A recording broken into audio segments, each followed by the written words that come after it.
everyone, Billiam here. Let's tuck into this chapter 2 finally of the Lost Lemon Mine. It's a bit of a read, these chapters. There's only 5 chapters to the book, so let's just get through it. It's a good story, right? Okay. This is the Desperado series. So the goldfields of the 1860s were a rough and ready place. Men were quick to take offense, kind of like today, and matters were usually settled with fists or pistols, unlike today. Fisherville, situated on Wild Horse Creek in BC, was one of the wildest gold camps in Western Canada during the gold rush of the 1860s. Although, which is kind of weird because I want to just interject here. If I'm not mistaken, gold was already found at Fort Shepherd in the 1850s at some point. Could be wrong. Look into that later. Although little more than a shack town of about 50 buildings, Fisherville boasted saloons, dance halls, warehouses, and a brewery. In fact, places to indulge just about every vice one might care to mention. Shoutouts and murders were common, and as always, the gold rush seemed to attract gamblers, bushwhackers, highwaymen, all eager to shake gold nuggets from the pockets of honest, hard-working miners. One of the best descriptions of the desperados who preyed on the miners of Wild Horse Creek comes to us from John Kootenai Brown, a friend of previous guy, Lafayette French. Brown recorded the stories of his adventures in the Caribou goldfields and his days as a special constable at Wild Horse Creek. This is his account, and it's a page and a half. Not too bad. 3 men came into Wild Horse and succeeded in passing several $1,000s worth of bogus gold dust. It was an amalgam composed of 75% copper, 5% lead, and 20% gold. It was a very good imitation. Also heard brass, like brass dust. The nuggets were made by dropping the molten metal from a high building. The fall made the exact shape of real nuggets. Interesting. Well, these 3 fellows, Kirby, Conklin, and a third whose name I forget, not me, but this other guy, John Brown, Kootenai Brown. He was one of the desperados who helped kill the Jews. In parentheses, this is a reference to 3 Jewish miners who were killed at Boston Bar for their gold dust, discussed in another part of Brown's account, parentheses out, and was afterwards hanged at Florence. These 3 brought in the amalgam.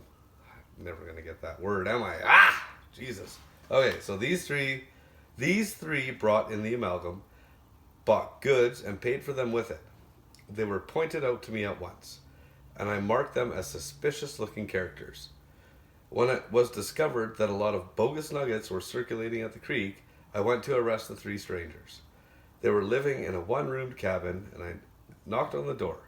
I got no reply. I burst open the door, and Kirby grabbed for his gun. I had him covered, and I called out to him, "Throw up your hands, or I'll make a lead mine of your carcass." Fuck yeah. Fuck those claim jumpers and liars. While I was getting Kirby out of the cabin, the other 2 escaped. After putting my prisoner under lock and key, I organized a posse. Ooh, here we go, posses. And we were not long in locating Conklin and his pal, who were also put behind the bars. Probably the same bars. One room. They come from one room. Go into one room, I guess. Just after this happened, and before the prisoners could be brought to trial, I got an appointment as a guard at the penitentiary at New Westminster, and then I left Wild Horse Creek. My successor, whom I recommended to Judge Cox as a suitable man for the job, had a streak of bad luck with the 3 men I left him in jail. Left these guys behind. Everything else was good. These guys fucking sucked. Among the pieces of good advice I offered the young fellow was never to allow more than one prisoner out at one time. Yeah, and never on any account to turn his back on a prisoner. I regret to say that one morning he thoughtlessly disregarded this advice and let all three out at one time to wash for breakfast. He turned his back for a moment when Conklin put the mug on him, threw his arm under his chin, held his head back, then gagged and tied him. They took his horse and what money he had, his clothes and his gun, and made a clean getaway. The jail was in the lonely part of the creek, and their escape was not known until the butcher called for the meat order. He knocked at the door, but got no answer. He returned to the blacksmith, the lock was pried off, and on entering they found the constable bound, gagged, locked in a cell. But the cells of the prisoners were empty. A search party was organized, but no trace of the desperados was ever found. About a week after the incident related above, the young constable, Hubble was his name, was shot. A murder was reported up the creek, and Hubble went in search of the murderer. Hubble caught up with him about 40 miles out of Wild Horse Creek at a tributary called Brewery Creek.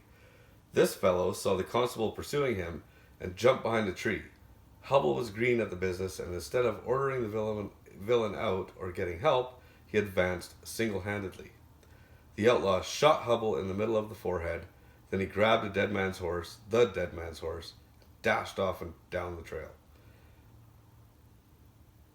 Maybe. Who would have known that, right? Like, anyways, a bunch of miners happened along, saw what had occurred, and pursued the murderer. After exchanging a few shots, a miner's bullet found a vital spot in his carcass, and he rolled off the horse, dead. So, summary. Brown's account gives a vivid portrayal of the chaotic and violent gold rush era and certainly illustrates the plausibility of the Lost Lemon Mine desperado stories that follow. These stories raise the very real possibility that the gold was not mined by Lemon and a partner, but stolen from prospectors. I guess. Just going to take a little pause.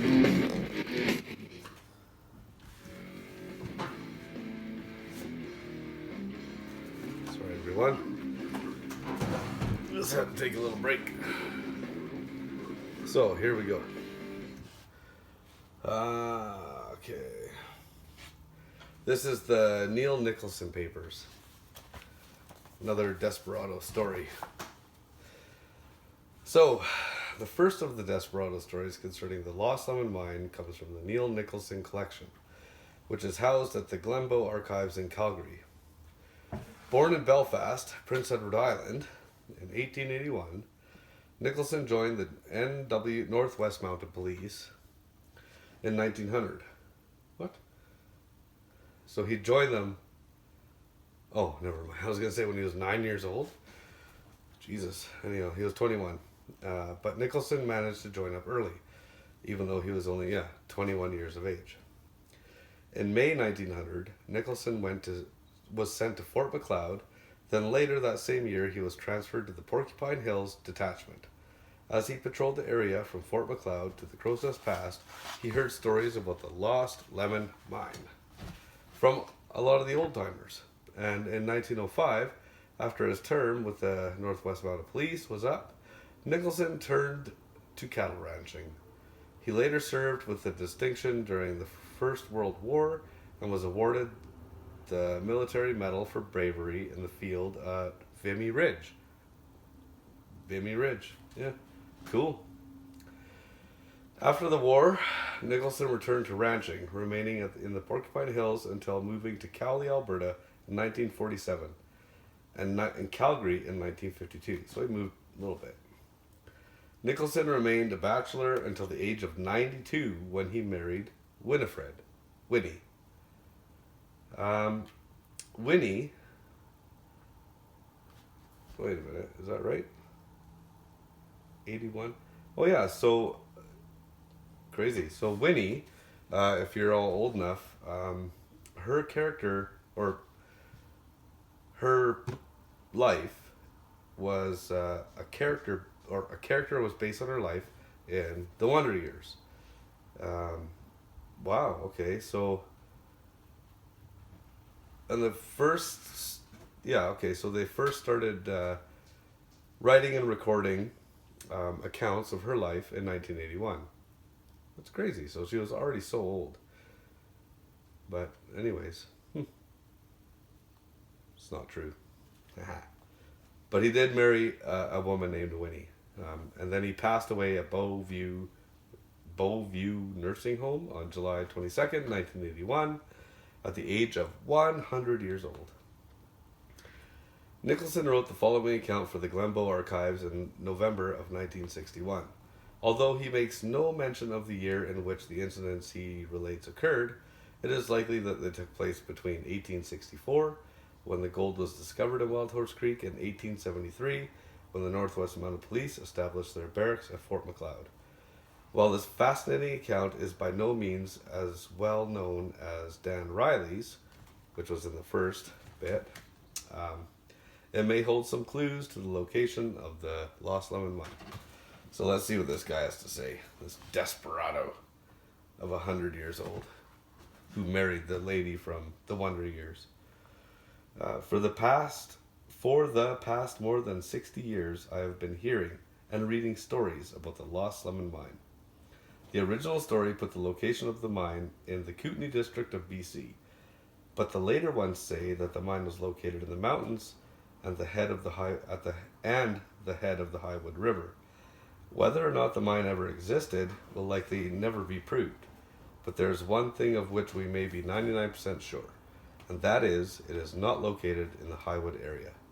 Many geological surveys of these mountains have been made, particularly since the discovery of oil in Alberta, and the geologists tell us that there is no gold in the east slopes of the Rockies, in the area between Highwood and the Crow's Nest Pass.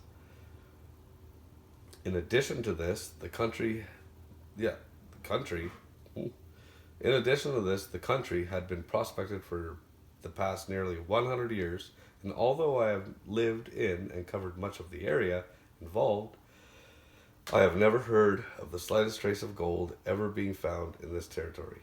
In June of 1900, I was sent out to the Porcupine Detachment of the Northwest Mounted Police, located on Beaver Creek at the south end of the Porcupine Hills, 30 miles west of Fort Macleod. My district, which I patrolled regularly, extended from Fort Macleod westward to the Crow's Nest Pass and north of the Old Man River to the Willow Creek watershed. This country took in what might be called the Lemon Mine area, and the story of the mine was well known to all the old-timers living on what is known as the North Fork. At the time, amongst the many pioneers who lived in the North Fork district were 4 men, who were part of a group of buffalo hunters. Sorry, they weren't called buffalo hunters, but they were buffalo hunters. They came to that part of Alberta in the late 60s, and when the buffalo were all killed off, they settled on land in the North Fork district. When on patrol, I called on some of these men regularly and talked with them on many occasions about the early days. They had an entirely different story to tell about the Lost Lemon Mine. These 4 men, whose names were William Olin, who we heard of, John Nelson, Matt Holloway, who we know of, and William Lee, were in that country at the time Lemon had made the gold strike. They claimed that this strike was made in the Kootenay country of BC, and that Lemon, after killing Blackjack, was making his escape to Fort Benton through the Dutch Creek Pass and buried the gold somewhere on the North Fork. Okay. Sam Livingston, I presume. No, just Sam Livingston, another pioneer who was in this part of the country at the time. He moved to the north about 1875, where he settled on the Elbow River, near where Calgary now stands. He also said that the gold was found in the Kootenay country and perhaps hijacked by Lemon and his partner. I will tell the story of Lemon's Mine as those pioneer buffalo hunters of the North Fork country told it to me in the early years of that century. And here we go. Lemon and Blackjack were prospectors who worked out of Spokane. In those days, Spokane was a lively camp and quite a center with prospectors working out in all directions. An old friend of mine, Clarence Houston, who had lived in Spokane during these years, who had later settled west of Granham, often told me yarns of the prospectors in Spokane, or Spokane Falls, as he always referred to it. From Spokane, Lemon and Blackjack prospected north into Canada, where they would hit the Kootenay River, about where the Bonners Ferry now stands, and work up on the east side, panning for gold as they went. Fucking, we're right beside there where I am. I know exactly where that is. Been there, never panned there. Gonna pan there now. As future events have proven, the first gold that they would strike would be in the Fort Steele area. In later years, much gold was taken out of the Wild Horse District. They may have made their strike there. In any event, when winter was settling in, they returned to Spokane with a poke of gold. In the spring, with a new grub stake, they returned to their digging. From this point, there are two different stories. One, to the effect that Lemon and Blackjack hijacked the gold and were making their escape to Fort Benton. The other, they worked their claim and accumulated a large quantity of gold. That'd be pretty mad. Lemon now, at this point, decided to kill Blackjack and take all the gold himself. But when he did this, he could not return to Spokane without having a lot of explaining to do about what happened to his partner. So he decided to go to Fort Benton, and he knew that the forts on the Old Man River, Fort Kip, Fort Whoop Up, and if he could ever get to the Old Man River near its headwaters, would have no difficulty in getting to Fort Benton. Sweet.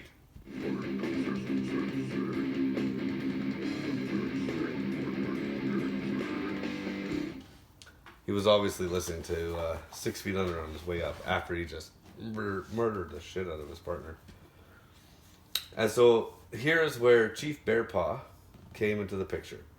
It had been the custom for years for the Stoney Indians, particularly the band that lived on the Highwood, to make an excursion each summer to the Kootenay country to engage in horse races, sports, gambling with the Kootenay Indian. They continued this practice up to my time, and as in 1902, I was called upon by a rancher to follow them and recover a stolen horse. They told me they were just returning from their usual visit with the Kootenai, I think it is. The route followed by these Indians, that's a rough word to say right now, so the route followed by these Indians would be along what is now the Coleman-Kannaskis Highway. So, as we learned in the previous video, Coleman there, starting out the tents, camp stoves, the bullshit, don't believe it. They would follow the Livingstone and the Old Man Rivers till they came to Dutch Creek, named after Dutch Frank, a prospector and a trapper who lived there in early days. They would go up Dutch Creek, through Dutch Creek Pass, striking the Elk River, a few miles north of the Natal. They would follow the Elk till they hit the Kootenay, then up that river to Fort Steele area, where the Kootenay Indian made their headquarters. Cool. Lemon, after killing Blackjack, made a deal with... It would be so much better if we could just call it BJ. We'll call him BJ. So Lemon, after killing BJ, made a deal with Chief Bearspaw to guide him through the mountains to the Old Man River, which the story says he did. From that point, Bearspaw went north to his camping grounds, and Lemon went south on his own. Here is where the mystery begins. My memory of the part of the story is somewhat vague, but my general impression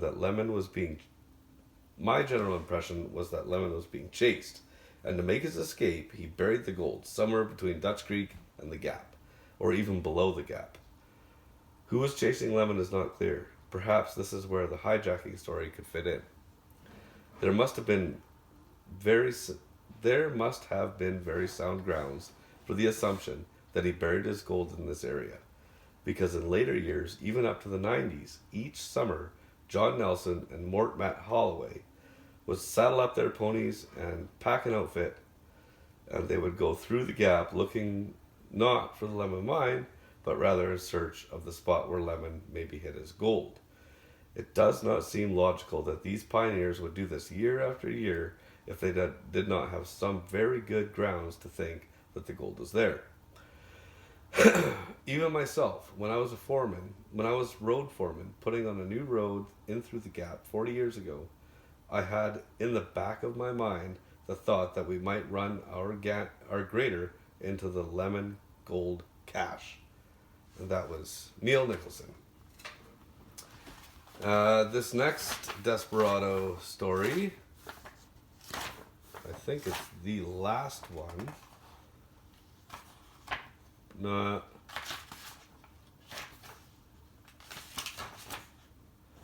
second to last. This is Fred Kennedy. Yes, absolutely part of the Kennedys. This is no bullshit. So you hear this, figure out where the Kennedys kind of came from on this side. And like I said, no BS. This is true. So this is Fred Kennedy's account. The second of the Desperado stories come to us from veteran newspaperman Fred Kennedy of Calgary. Born in Dundee, Scotland, Kennedy first came to Calgary in 1912, where he worked as a sports writer, political writer, city editor, police reporter, and a columnist for over 55 years. Fred Kennedy then died in 1988. And everything I told you so far is bullshit about the Kennedys, except what I just said about this man, Fred Kennedy. In 1931, as a reporter from the Calgary Daily Herald, Kennedy covered a mini gold rush that occurred in the Livingston Range. At that time, he came into contact with King Bearspaw, which was Chief Bearspaw, King Bearspaw and some of the Stonies at Morley. He also spoke with John Hunter, in parentheses, Chief Sitting Eagle of the Stonies, who told him a version of the Lost Lemon Mine story known to his people. Kennedy wrote about this in his book, Alberta Was My Beat, and the following is based upon that account. Oh, break. All right.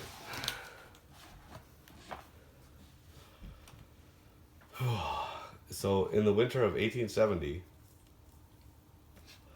a hunting party of Stonies led by Chief Jacob Bearspaw made a trip into the Rockies in search of game. It had been a hard winter with much snow, and the supplies of the tribe were running low. Saddling their ponies, the Stonies rode out of the settlement at Morley and headed south into the Livingston Range. Sometime during this trip, they came upon the camp of two white men. One man sat half-starved and near demented in front of a small campfire, while his partner lay dead and frozen in the snow. Two worn-out saddles were tethered nearby. When questioned by Chief Bearspaw, the survivor said his name was Jack Lemon, or Black Jack, and he was known by other prospectors. He then related a confused story about the events that led to the death of his partner. What? Yeah, I guess so. Excuse me. According to Lemon, he and his partner, known as Dancing Bill, had made a strike somewhere in the vicinity. But when they had tried to bring out the gold, they had been ambushed on the trail. Lemon said they had managed to escape their attackers, but his partner had been shot in the back and died shortly thereafter of his wounds. Creepy. The Stonies remained in Lemon's camp for 2 days. During that time, a quantity of gold dust and small nuggets were traded for tea, sugar, and moose meat. Lemon also traded his worn-out horses for 2 of the Stonies' ponies. Stonies' ponies. Lemon told the Stonies of his mine in the mountains and how he planned to return sometime in the following spring to recover the rest of the gold. He admitted that he was lost and stated that he and his partner were trying to return to the U.S. when they had been ambushed. The Stonies provided him with a rough map that showed him how to reach a pass that would lead him into the country around Lundbreck and Pincer Creek. Oh, Pincer Creek again, okay. Then south across the border into Montana. Several weeks later, while returning to Morley, the Stonies met a group of American prospectors. The Stonies traded a small amount of Lemon's gold for supplies and told the Americans about Lemon and his murdered partner. It seemed to the Stonies that the two men might have had something to hide. Why they would have risked death and starvation crossing the high mountain passes in the dead of winter if they had not been running away from something or someone. Lemon had claimed to have found a mine, yet there was no ore in his pack. Instead, he traded placer gold, washed from river gravels. If the story of the gold was false, What then of the ambush and murdered prospector? It seemed more likely that Lemon's gold came from the East Kootenay goldfields, which were very rich in placer gold. Maybe Lemon and his partner had panned their gold there. Of course, there was another explanation for Lemon's strange behavior. Perhaps the two prospectors had committed murder and robbery in the East Kootenays, then Lemon had gunned down Dancing Bill to avoid splitting the gold after their escape over the Great Divide. Could be.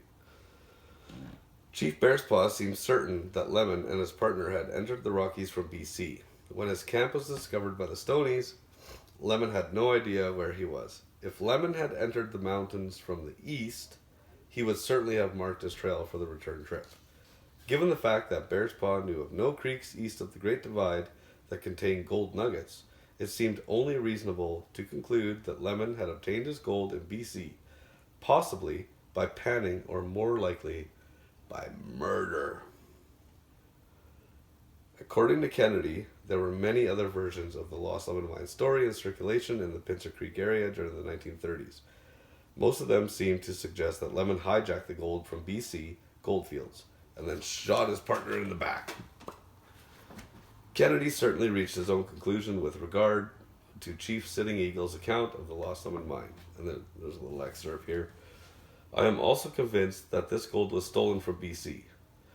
It was stolen from BC miners, and that Lemon and Dancing Bill were fleeing from a miners' posse when they took to the mountains in an effort to cross the Great Divide and reach the safety of their home.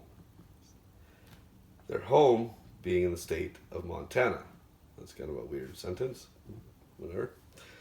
Only desperate and guilty men would have chosen such a dangerous route, and as it was, Dancing Bill died with a bullet in his back, and it was suggested that Blackjack had murdered his partner so that he could gain possession of all the stolen gold.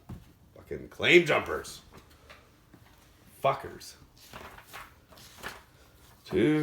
One, two, 3, 4, 5.5 pages left, guys. Almost there. So let's just tuck into this. This is Jimmy Wisman's account.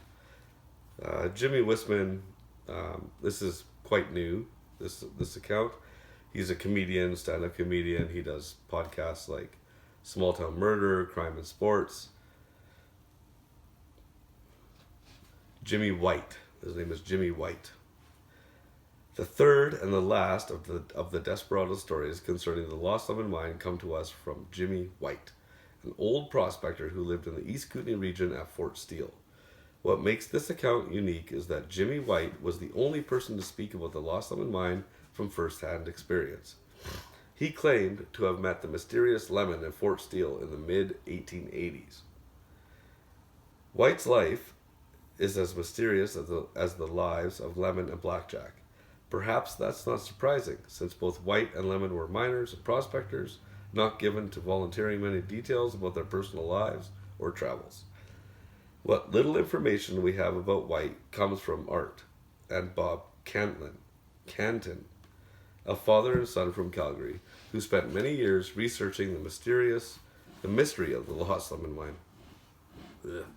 Marbles. They interviewed Jimmy White at Fort Steele in 1966 and recorded an audio tape on April 19th in 1969, shortly before White's death. White gave his birthday as St. Patrick's Day, March 17th, and stated that he first came to the goldfields in about 1885 when he was 12 years old. This would mean he was born in 1873, which supports White's statement to Bob Canton that he was 93 during the summer of 1966. All right. So White claimed to have been married to Klondike Kate. Pretty famous, I guess.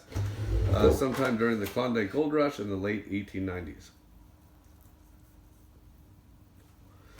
During this period, until just before the outbreak of the First World War, White spent time in the Klondike and on the West Coast, either in Vancouver or Victoria. During his 1966 interview, White spoke of his years in the Klondike. Gold was no good to anybody in that country. You had 3 things to do with it. Spend it at the bootlegger, spend it at the gamblers, or you can give it to garters. Garters.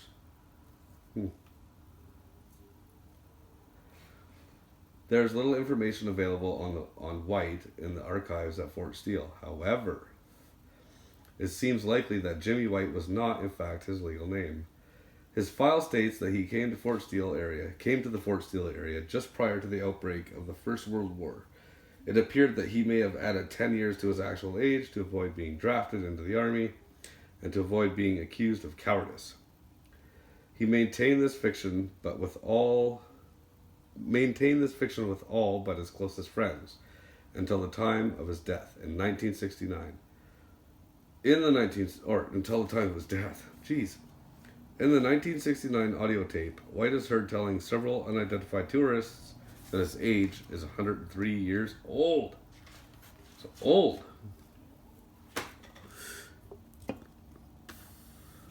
From what Bob Canton recalls of their conversations, White worked as a guide in the Fort Steele area when he was not prospecting.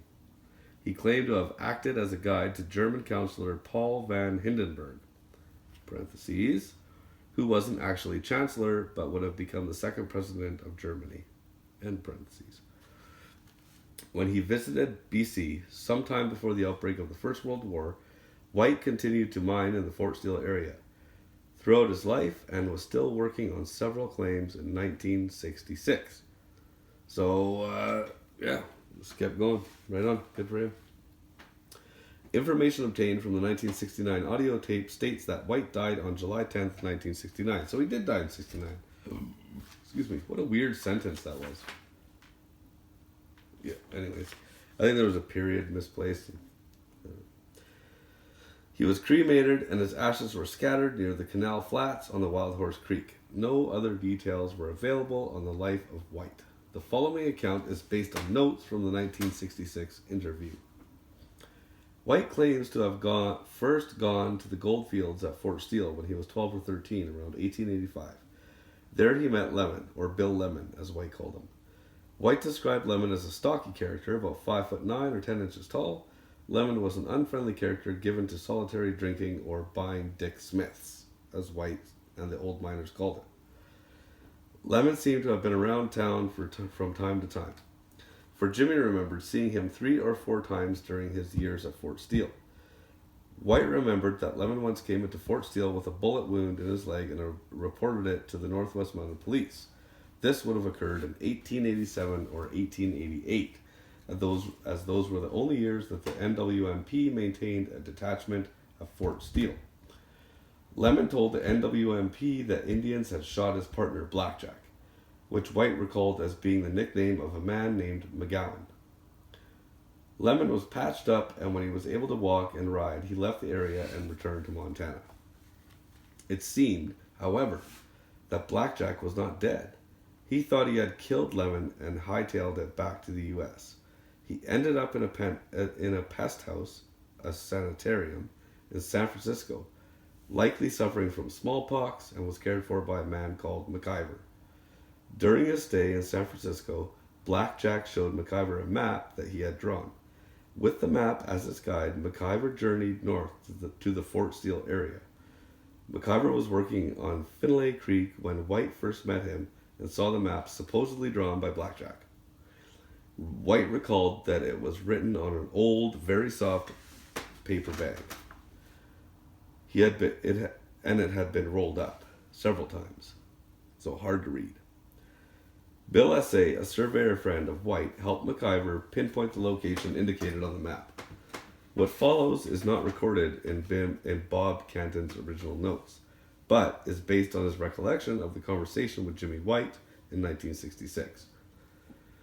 I have been lucky to have a 25-year friendship with Bob, and spent many hours listening to his accounts of his days in the Fort Steele country, searching for the lost Lemon mine.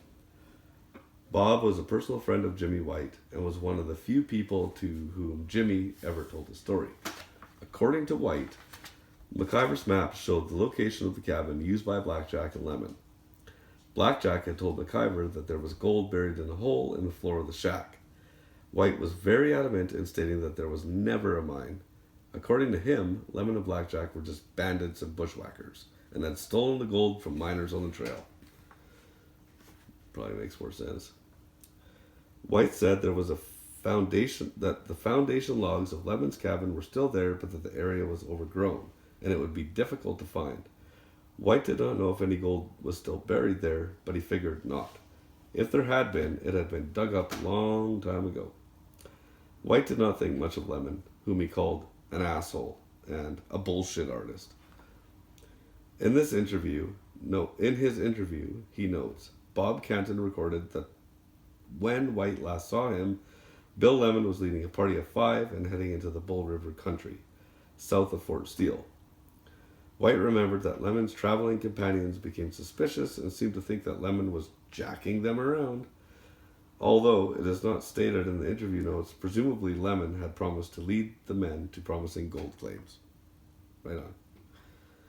It seemed their patience was wearing thin, and that if Lemon didn't produce, they would turn him over to the Mounties, either because they thought he had killed Blackjack, or because they were convinced he had attempted to defraud them by leading them astray. Lemon left the area that night and was never seen in those parts again. In 1966, Jimmy drew a copy of the map Blackjack had given to McIver. This map survives in Bob Canton's files, but while it shows that Lemon's cabin was located about 1/2 mile from a river up a feeder creek, Jimmy does not specify which river. Lame. Bob Canton said that White did not want to start a rush, so he intentionally left out some important details on his map. If Jimmy's map got printed in a book, said Canton, treasure hunters would be trampling around the bush, and it would make life mighty difficult for any folks working legitimate claims in that area. Besides, old Jimmy was sure that Lemon's gold had been dug up years ago, so he didn't know what all the fuss was about anyways.